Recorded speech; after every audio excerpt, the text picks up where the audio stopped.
Nous n'avions aucun don. Nous étions incapables d'apprendre des leçons. Nous ne savions ni dessiner, ni chanter, ni danser. Nous vivions dans un monde où rien ne nous parvenait, où tout nous était inintelligible.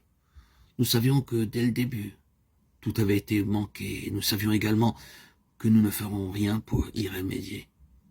Nous n'étions que des apparences, et nous éprouvions pour nous-mêmes une compassion sans limite. Nous voulions oublier qui nous étions.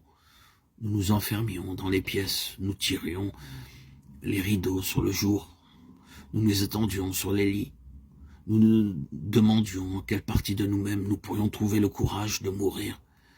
Nous avions l'impression que nous nous enfoncions dans l'ombre. Autour de nous, les meubles, les étoffes, les bibelots s'alourdissaient. Nous cessions d'exister sans cesser de vivre. Étions-nous vraiment endormis? Des femmes nous regardaient. Elles avaient des yeux verts, ronds, semblables aux yeux des chats, des lèvres épaisses et larges, peintes en noir. Dans le jardin automnal, les plantes jaunes et brunes avaient le parfum des chambres closes. Au 3e étage de la maison, une lampe était allumée. La silhouette d'un homme se découpait sur les vitres. Notre mère, vêtue d'une robe cyclamène brodée de sequins d'or, nous disait « Ton père est revenu. Maintenant, il te faut partir. » Dans un ascenseur pareil à une cage, nous nous élevions dans l'espace. Les portes grillagées s'ouvraient. Nous nous trouvions sur une terrasse au milieu de plaines sans fin. Des gens habillés comme pour une partie de campagne parlaient, riaient, buvaient dans de longs verres dont les pieds touchaient le sol, des liqueurs d'eau montaient, une âcre fumée. Une jeune fille dont la beauté et l'étrangeté étaient remarquables nous prenait contre elle.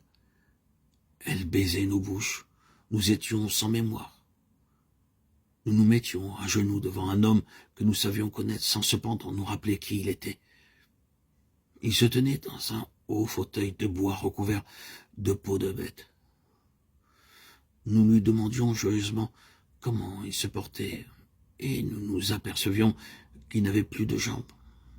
Alors, nous éclations en sanglots. Nous prenions dans nos mains ses mains qui étaient pareilles à des gants de caoutchouc.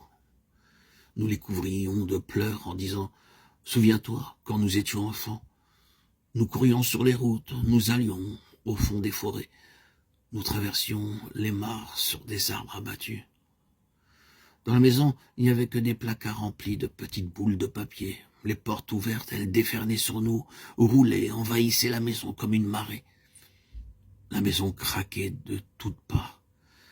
Nous ne pouvions crier. Nos ongles griffaient des pierres lisses.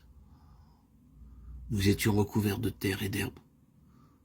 Nous disparaissions dans l'immensité du monde et avec nous les habitants de la maison et leur éphémère existence.